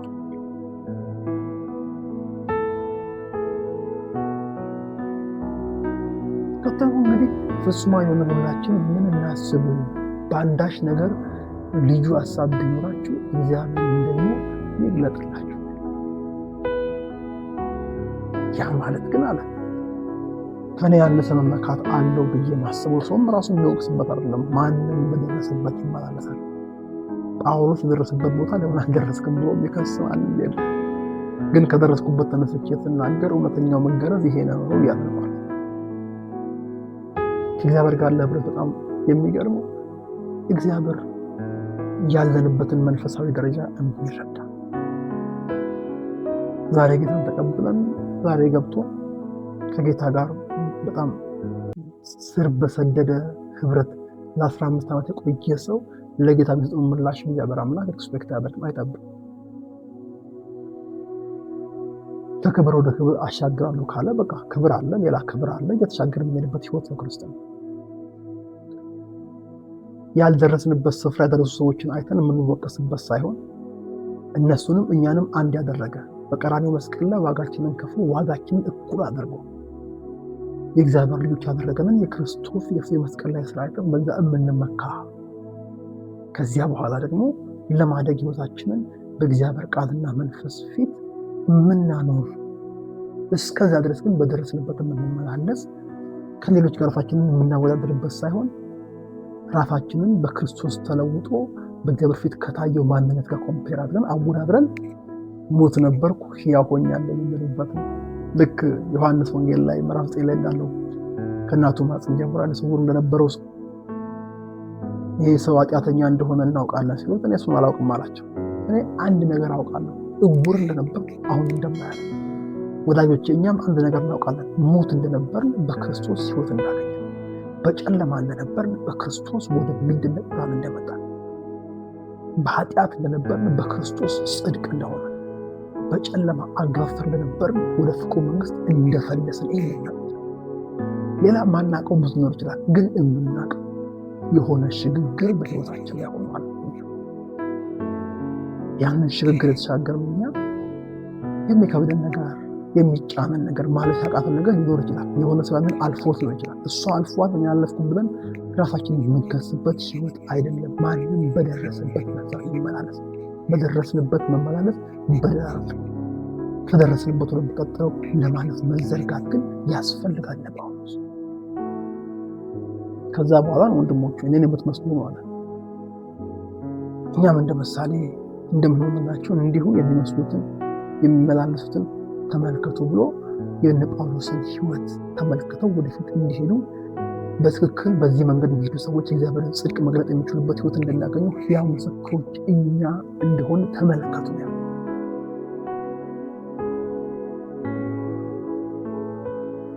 ከላይ የከለከላቸው እነሱን አትምሰሉ ከነሱ ተጠበቁ ያላቸውን ሰዎች ሁኔታ ሲደመድም ቁጥር 18 ላይ ብዙዎች ለክርስቶስ መስቀል ጠላቶች ሆነው ይመላለሳሉ።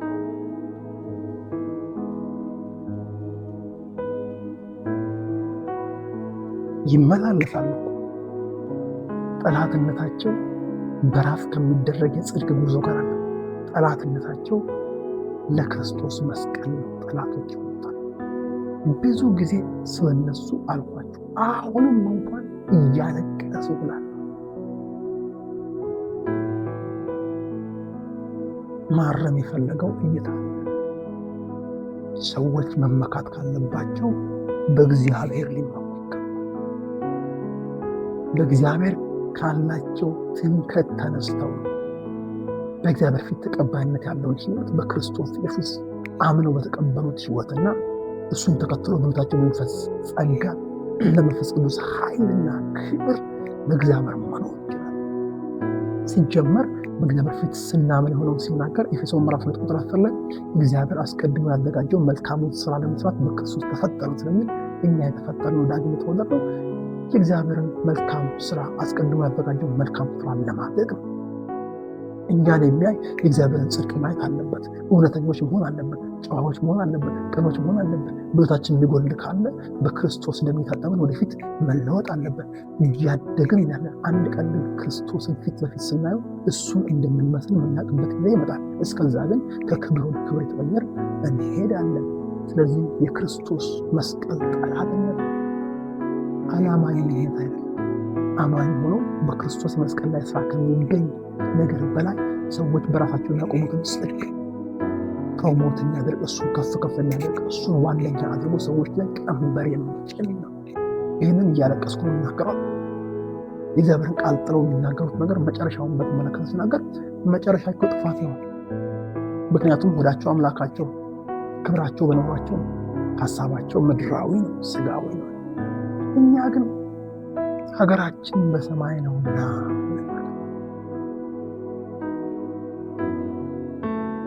ለምን ካላችሁ ከዚያም ደግሞ የሚመጣውን መድኃኒታችን እርሱም ጌታን ኢየሱስ ክርስቶስን እንጠባበቃለን።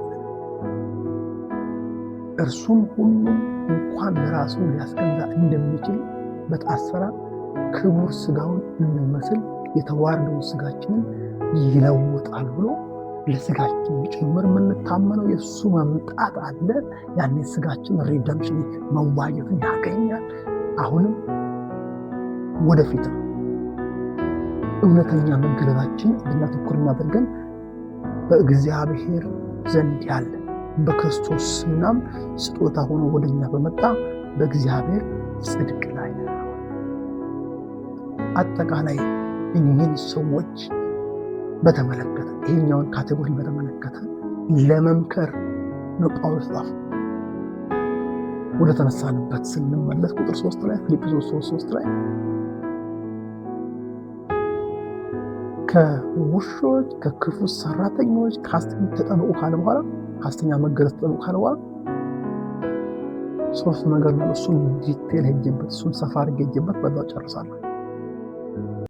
ታዲያ እውነተኛው መገረዝ በእነዚህ ሰዎች የማይሰበክ መጽሐፍ ቅዱስ ግን የሚሰብከው የእግዚአብሔር ቃል በግልጥ የሚነግረን መገረዝ ቢያንስ በዋናነት እኚህ ሶስት መገለጫዎች አሉት። በመንፈስ እግዚአብሔርን የምናመልከው ይሄ በጣም ወሳኝ እውነት ነው። ሰዎች አምልኮን በተመለከተ ትክክለኛ መርዳት የሚያገኙት ከመዳን ጋር ያለው ነገር በደንብ ሲገባቸው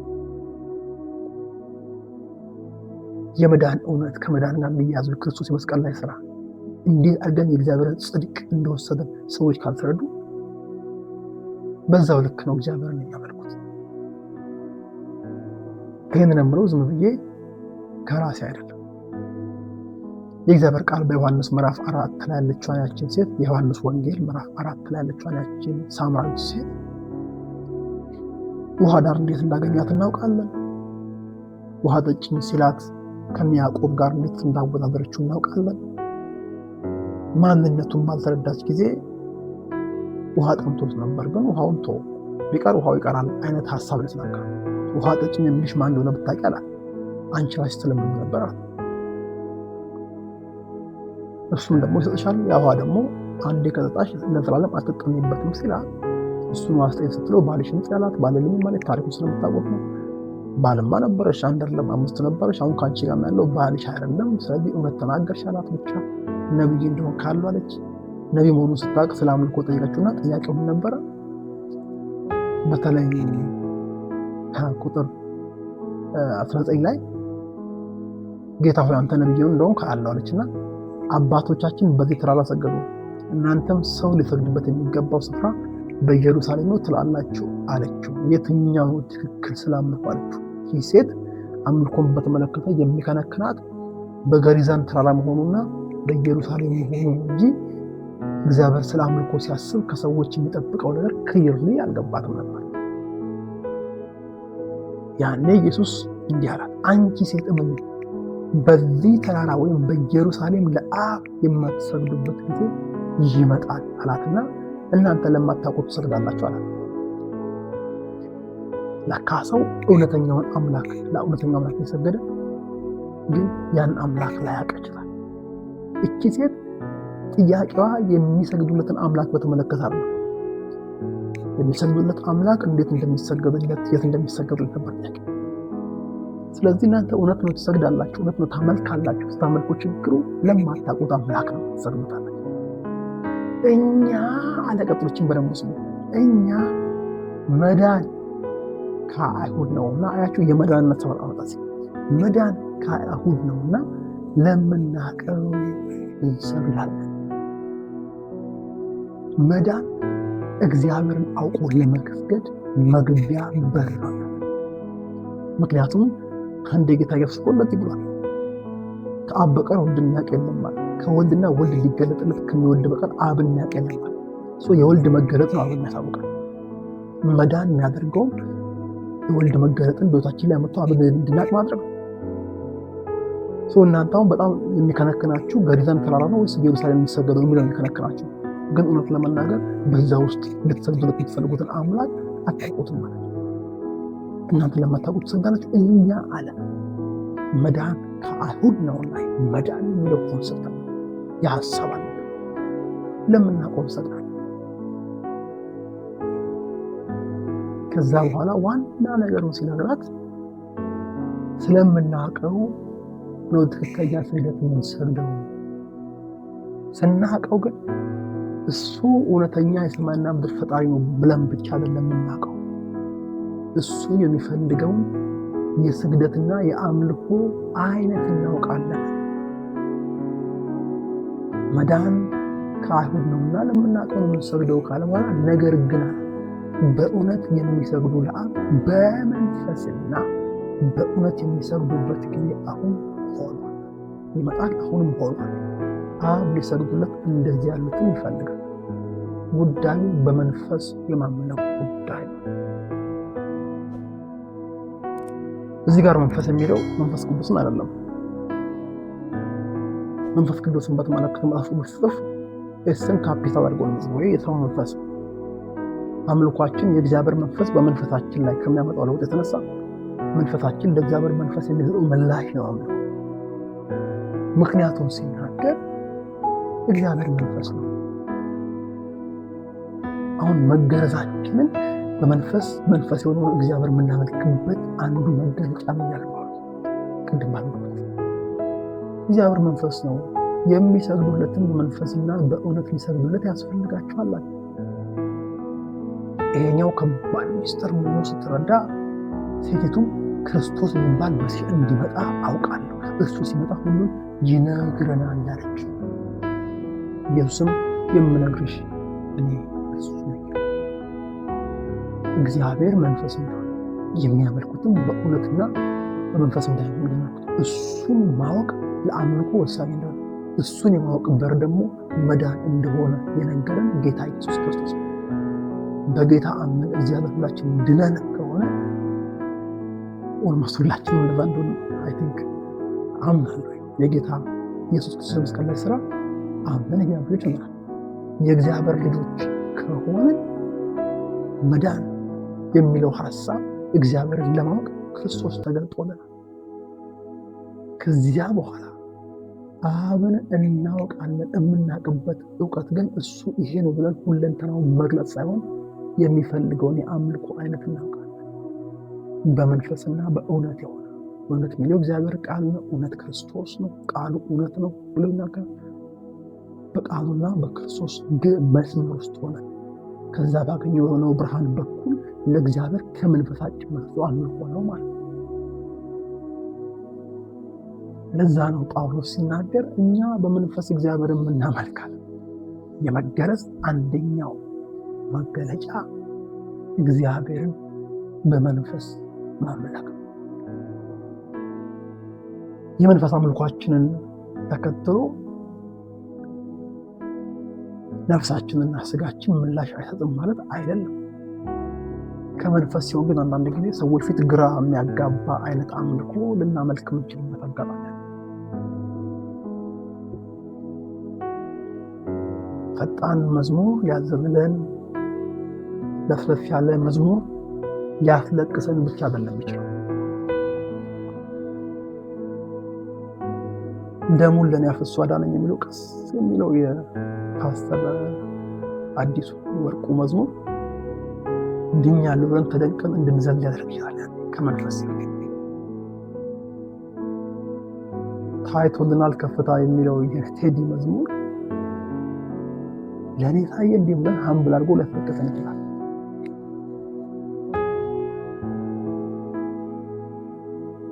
ከመንፈስ ሲሆን በመንፈስ የምናመልክ ሲሆን አምልኳችን ከዝማሬ ጋር የተያያዘ ብቻ አይሆንም። ስለፈጠን ጸሎት ጊዜ እናመሰግናለን። አሁን ደግሞ የአምልኮ ጊዜ ነው ብለን የአምልኮ ጊዜ የሚጀምረው የመዝሙር ጊዜ ብቻ አይሆንም። ያኔ አምልኮ እግዚአብሔርን እንደ አምላክ እኛን እንደ አምላኪ የሚያገናኝ ፕላትፎርም ነው፣ የሚያገናኝ መድረክ ነው። ያ ማለት ከመዝሙሩ ውጭም ስንጸልይ እናመልካለን፣ ስንሰጥ እናመልካለን፣ ስንዘምር እናመልካለን፣ ቃል ስንሰማ እናመልካለን፣ ከቤተክርስቲያን ወጥተን በስራ ቦታ በቅንነት ስንፈርድ እናመልካለን፣ በታማኝነት ስንሄድ እናመልካለን። ሰዎች የፈለጉትን ስንሰጡ ይችላሉ ሳይረዱን። ሰዎች የሚረዱን መርዳት እንዳለ ሆኖ እኛና እግዚአብሔር በምናውቀው ጉዞ ውስጥ ለእግዚአብሔር እንደምናገለግል በምድራዊ ስራችን ጭምር እናገለግላለን። የምናደርገው ነገር እንደ እግዚአብሔር ቃል በሆነበት ቦታ ሆኖ በድርጊቶቻችን ላይ እግዚአብሔርን እንደ አምላክ ሁሌ ባየንበት ቦታ ሆኖ ሰው አየን አላየን ሳንል እንደ ዮሴፍ በእግዚአብሔር ፊት እንዲህ አይነት ነገር አለብኝ እንዳለ አይነት ህይወት ስንለው አምልኮ ነው። ግን ያንን ሁሉ አምልኮ ስናደርግ ህግን ለመጠበቅ የምናደርገው መጣጣር ሳይሆን በመንፈስ እግዚአብሔር ማምለክ ይሆናል።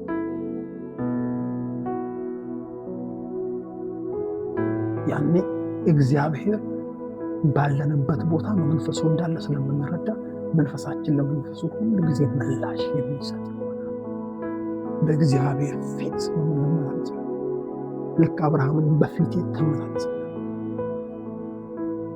እውነተኛው መገለጽ ሞር ፎከስ የሚያስደርገው ትኩረት የሚያሰጠው በእግዚአብሔር ፊት በመዳናችን በኩል የመጣልን የክርስቶስ መገለጥ እግዚአብሔርንና የሚፈልገውን አምልኮ አውቀን የአምልኮ ደግሞ በመንፈስ የሆነ መንፈስ ከሆነ ጌታ ጋር ህብረት የምናደርግበትና እሱ እንዳምላክ እኛ እንዳምላክ የምንገናኝበት መድረክ እንደሆነ አውቀን የትም ቦታ ላይ የአምልኮ በትዳራችን አምልኮ ልጅ በምናሳድግበት መንገድ አምልኮ በምናገለግልበት ቦታ ሁሉ የአምልኮ ያን አምልኮ ከዝማሬ በላይ የሆነና በእግዚአብሔር ፊት እግዚአብሔርን እንዳምላክ እውቅና የሚሰጥበት መመላለሳችን አምልኮ ይሆናል።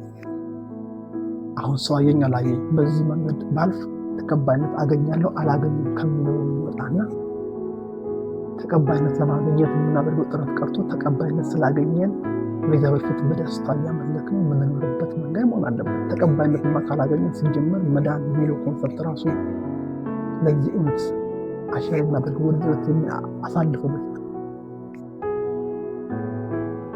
ለዛ ነው ሰዎች ሲያድኑ የሚያደርጉት የአምልኮ እንቅስቃሴ ሕያው ያልሆነ ሰው የሚያደርገው ነው። መጽሐፍ ቅዱስ ሙታን ስለሚለን በዛ ሲል ስለዚህ ጳውሎስ ተጠንቀቁ።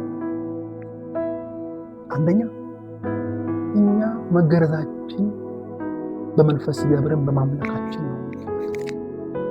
ያንን ማድረግ የምንችልበትን ነገር ደግሞ በመዳናችን አገኝተን ወዳጆቼ በደንብ አድርጋችሁ ላይፋችሁ የምትመለከቱ ህይወታችሁን ብታዩ እኮ ባለም በነበራችሁ ጊዜ በብዙ ደስታ የምታደርጉትን ኃጢአት አሁን አጠገቡ መድረስ እኮ አትፈልጉም። ድንገት መጥቶ ላይፋችሁ ላይ ቢመጣ እንኳን ውስጣችሁ ሰላም አያገኝም። በፊት ጠጪዎች ከነበራችሁ ቀላል ሰው አደረከኝ እንዴ አንድ ሳጥን ቢራ ብቻዬን መጨረስ ጀግና ነው የምትሉ ከሆነ አሁን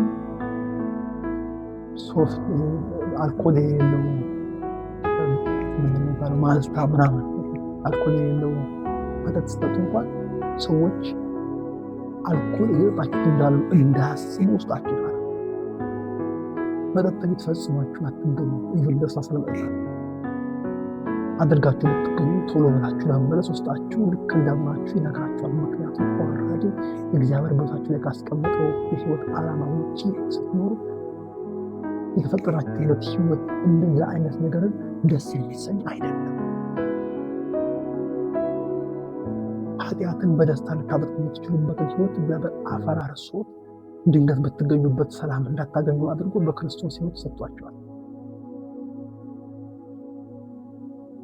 መዳናችን አድርገው እግዚአብሔርን በሕይወታችን ላይ እንደ እግዚአብሔር እንድንረዳው አይኖቻችን ይከፍታል። ያኔ በዙፋን ላይ ተቀምጦ የበደላል ለማየት ወደ ምድር የሚመለከት የበደለውን ሊቀጣ እጁ ላይ በትር የያዘ አምላክ መሳልና ቆርጥና ሳንፈልገው ይፈልገን፣ ሳንወደው ወደደን፣ ሳንቀርበው ቀረበን። እግዚአብሔር አስቀድሞ ወዶናልና እኛ ደግሞ እንወዳለን በሚል መንፈስ ሁሉ የምንዘረጋበት ይሆንና አምልኮ እውነተኛ በመንፈስ የሚደረግ አምልኮ ውስጥ ያስገባናል። ይሄ ማለት የግድ የሆነ ራዕይ ማየት የለብንም። የግድ የሆነ ነገር መለወጥ የለበትም። ውስጣችን የግድ የሆነ ድምፅ መጣ የለበትም። ብቻ በደረስንበት ስፍራ እሱ አምላካችን፣ እኛ ደግሞ አምላኪው በክርስቶስ ኢየሱስ ሞትና ትንሣኤ ሕይወት እንድትናውቀን የእሱ የውለታው ባለ ዕዳዎች ሆነን ሕይወት ለማግኘት ሳይሆን ሕይወት ስናገኝ እግዚአብሔርን ለማምለክ ነፍሳችን የምትጣደፍብን ወደ እግዚአብሔር ቤት እንሂድ ባሉኝ ጊዜ ደስ አለኝ እንደሚል ለማምለክ ስሙን ለመጥራት ባልቻልንበት ጊዜ ሁሉ ባለንበት ቦታ ነፍሳችን አምልኮ እንድትል የሚያደርጋት ሕይወት አስጀምሮናል። የጽድቅ ስጦታ፣ የእውነተኛ መገረዝ መገለጫ አንዱ ይሄ ነው።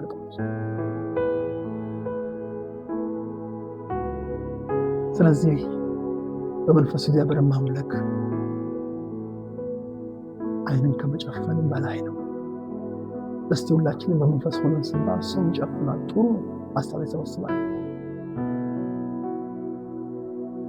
ከሆነ ጊዜ በኋላ መጨፈን ሳይጠበቅባችሁ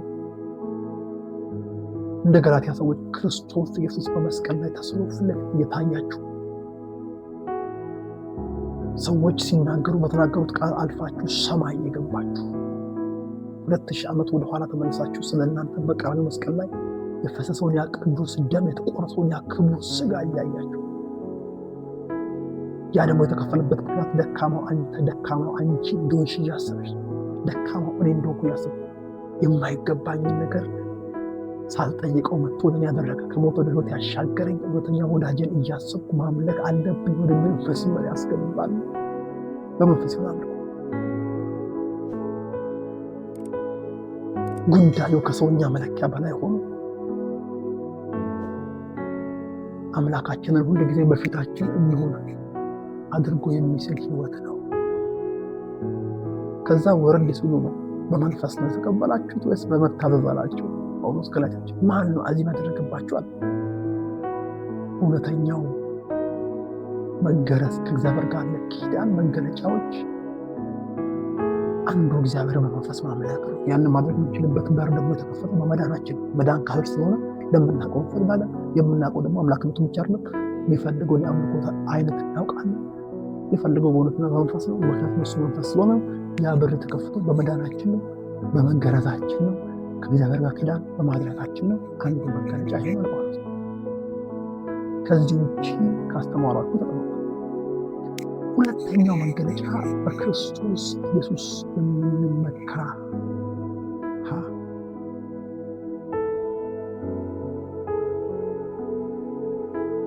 የእግዚአብሔርን መንግስት ዛሬ ብትሞቱ ትወርሳላችሁ የሚል ጥያቄ መጠየቅ ከመሞት በፊት ንስሐ ካልገባው ወደሚል ፖይንት አይመራንም። ንስሐ የህይወት ልምምድ መሆን አለበት። ሁሉ ጊዜ መደረግ አለበት። ከንስሐ ጋር ምንም አይነት ተቃውሞ ግን ሰኞ ምሳሌ ስንበድል ሲሆን ስንሳለን ንስሐ ስንገባ እግዚአብሔር መንግስት እየተመላለስን የምንኖር አይነት ሀሳብ ከተሰማን ግን ክርስቶስ ኢየሱስ ስለኛ የሰራውን ስራ በተመለከተ ያለን መረዳት መቃናት።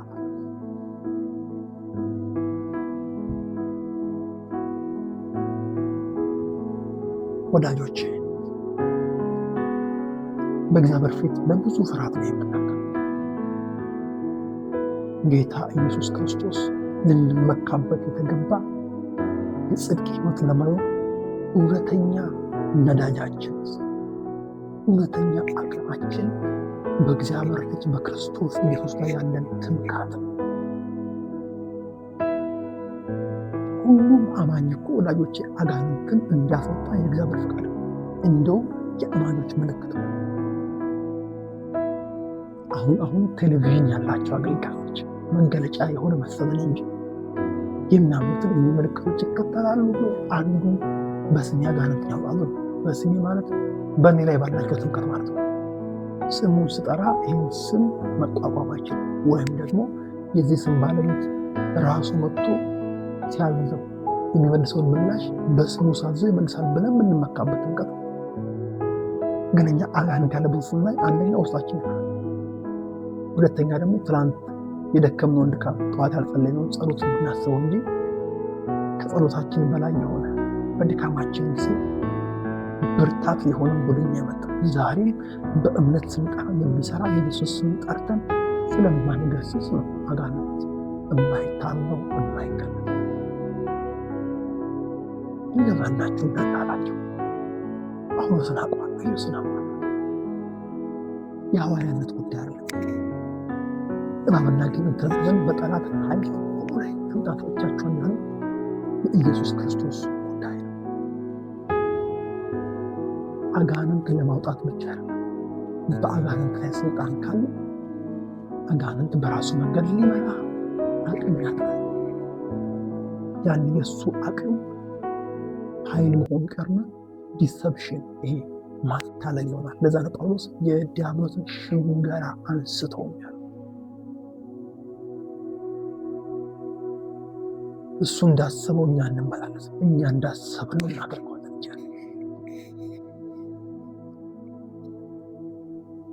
በክርስቶስ ኢየሱስ መመካት የሌላኛው የመገረዝ መገለጫ፣ ከእግዚአብሔር ጋር የኪዳን መገለጫ።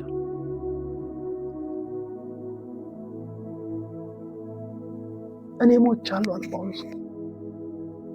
ስለምንኖር ነው የምንቸገረው ወዳጆቼ። እኔ ሞቻለሁ፣ በእኔ ሕያው ሆኖ የሚኖረው ክርስቶስ ኢየሱስ ነው አለ። እድል አላገኘም ጌታ በእኛ ሕይወት ለመኖር ማለት ውስጣችን የለም እንኳን ውስጣችን አስቀምጠነው እኛ ነው።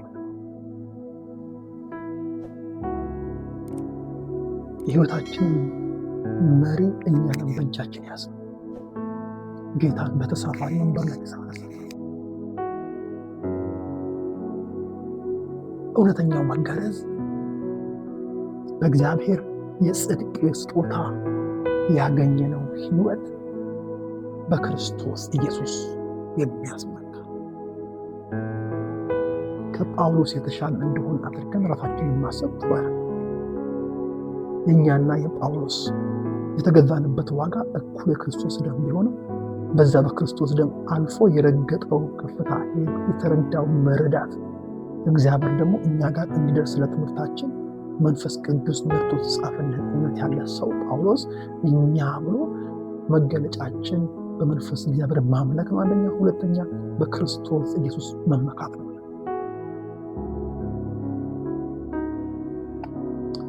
እኔ በበኩሌ ለመዳኔ ምክንያት መመኪያ ኢየሱስ ክርስቶስ በእምነት ሄዳ ኃጢአተኛ በእምነት ጻድቅ ይባላል፣ ሁላችንም እናውቃለን። መጽሐፍ ግን ጻድቅ በእምነት በህይወት ይኖራል። ጻድቅም ከሆነ በኋላ እንኳን በህይወት የሚኖረው በእምነት ነው። በመጣንበት መንገድ ነው ከእግዚአብሔር ጋር ለበት እንቀጥለው። የመጣነው በእምነት ነው። ከመጣን በኋላ የምንቀጥለው በእምነት ነው። መዳን እግዚአብሔር የሚያስጀምረን እኛ የምንጨርሰው ህይወት አይደለም። የነፍሳችሁ መዳን ፈጽሙ እንኳን የሚለው ቃል ብትመለከቱ መዳናችን እንድንፈጽም እንጂ ለመዳን እንድንፈጽም አይደለም።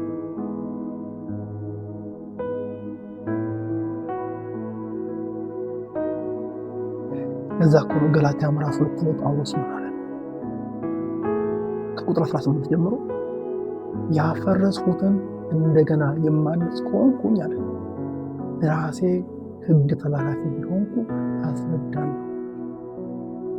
እኔ ለእግዚአብሔር ሕያው ሆኜ እኖር ዘንድ በሕግ በኩል ለሕግ ሞቼ ነበርና አለና ከክርስቶስ ጋር ተሰቅያለሁ።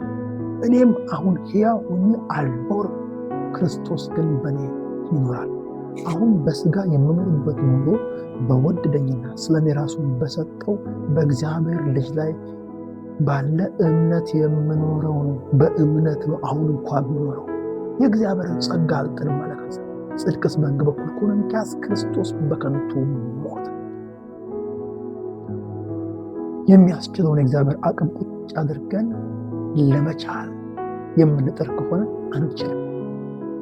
ያለኔ ምን የምታደርጉ አትችሉም ያለውን እግዚአብሔር ቃል ሽረም ማለት የምንችልበት አቅም ይገርመኛል። አቅማችን ክርስቶስ ኢየሱስ ነው።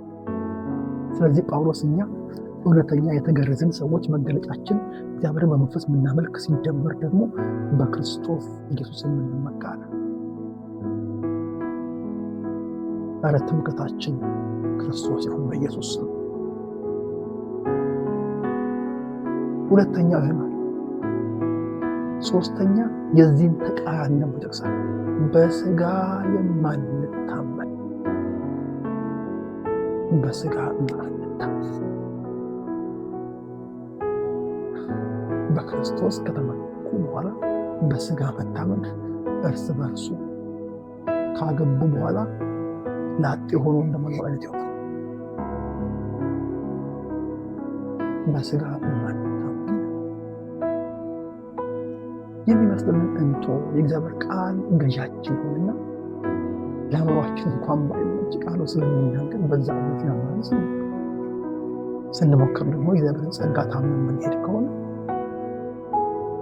ኮንፊደንሳችን፣ ድፍረታችን ራሱ ክርስቶስ ስለኛ በሰራው ስራ ላይ ይሆናል። እውነተኛው ክርስት በስጋ የሚያስመካ አይደለም።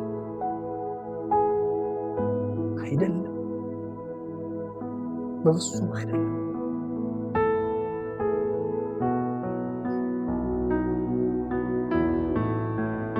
አይሰማም ልጆች?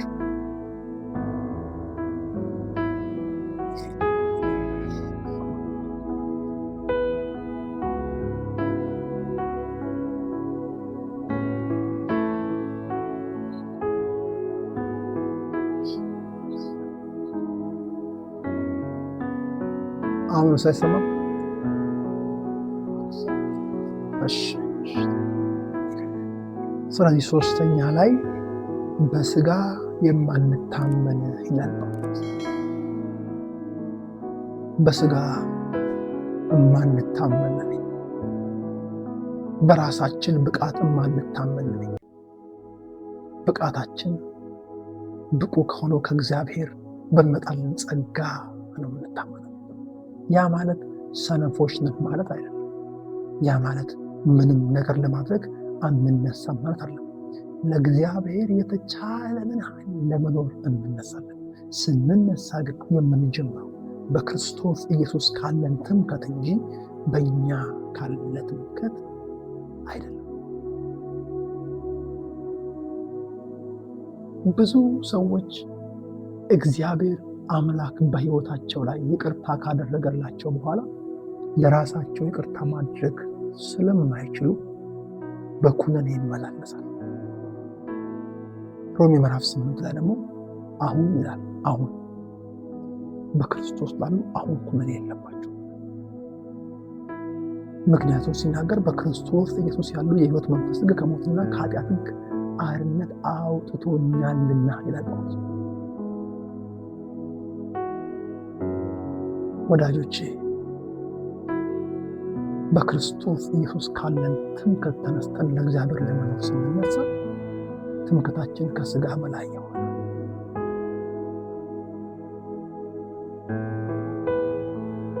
እግዚአብሔር ከራሱ የሚመጣ ጽድቅ ሕይወታችን ላይ መጥቶ በስጋችን እንዲገለጥ ነው የፈለገው። እግዚአብሔርን ለማስደነቅ አትጣጣሩ። እግዚአብሔር እንድናስደንቀው ሳይሆን እንድንታመነው ይፈልጋል። ስለማትችሉ ስጋ ለብሼ መጣሁ፣ ስለማትችሉ ሞታችሁን ሞትኩና ስታምኑብኝ እናንተ ሞታችሁ አይደል የኔ ሕይወት በእናንተ እንዲያልፍ አደረግኩኝ። እናንተ በእኔ ሆናችሁ ለእግዚአብሔር ጽድቅ እንድትሆኑ እኔ ስለ እናንተ ኃጢአተኛ ሳይሆን ኃጢአት ሆንኩ። ከዚህ በኋላ የምትኖሩት ሕይወት በእኔ ላይ ባላችሁ እምነት መሆን አለበት። ያፈረሳችሁን ደግማችሁ አትገንቡ። እናንተ ሞታችሁ እኔ በእናንተ ልኖር ብሎ እግዚአብሔር አምላክ ሲጠብቅ ኖ የተቻለኝን አደርጋለሁ አትበሉ ማለት ነው። ስለዚህ ሶስተኛው መገለጫ ይሄ ነው አለ። ሰዓታችንን ለመጠቀም እስቲ የእግዚአብሔር ቃል ገዣችን ካል ጳውሎስ በቀረውስ ወንድሞች ሆይ ፊልጵስዩስ መልእክት ምዕራፍ 3:1-3 መጀመሪያ ነበር ነው።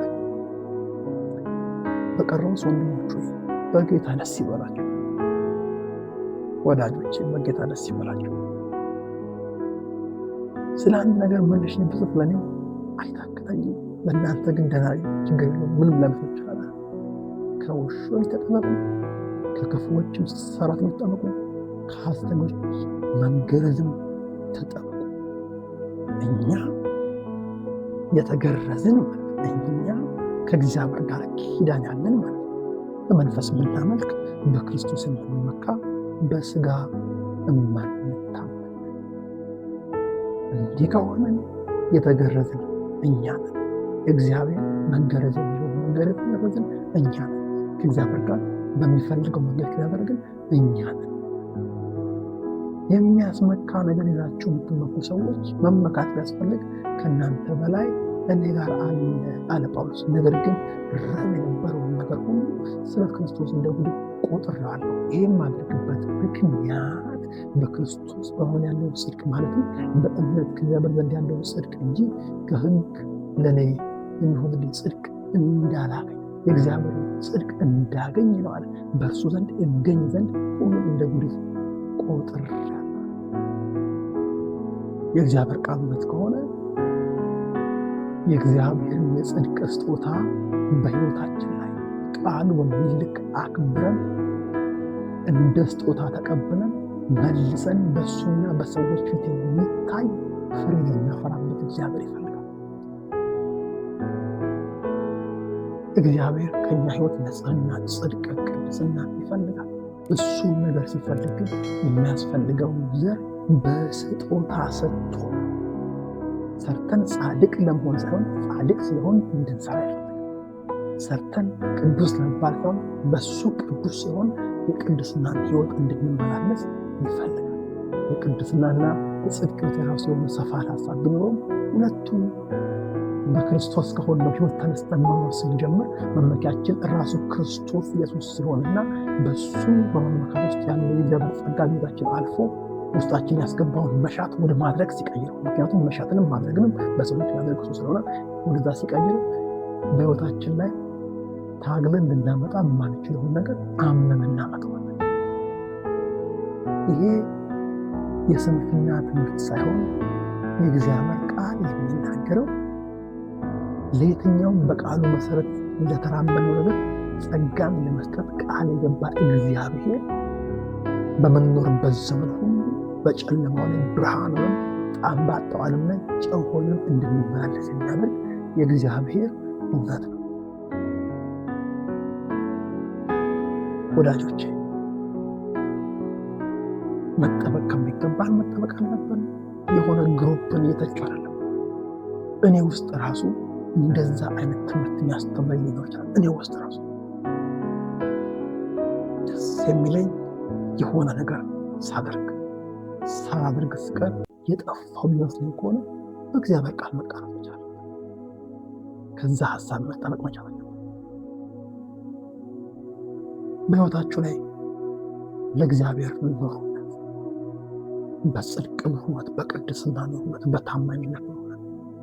ድንገት ግን ከዛ ጎላችሁ ስትገኙ ከእግዚአብሔር አትሽሹ፣ ወደ እግዚአብሔር ሽሹ።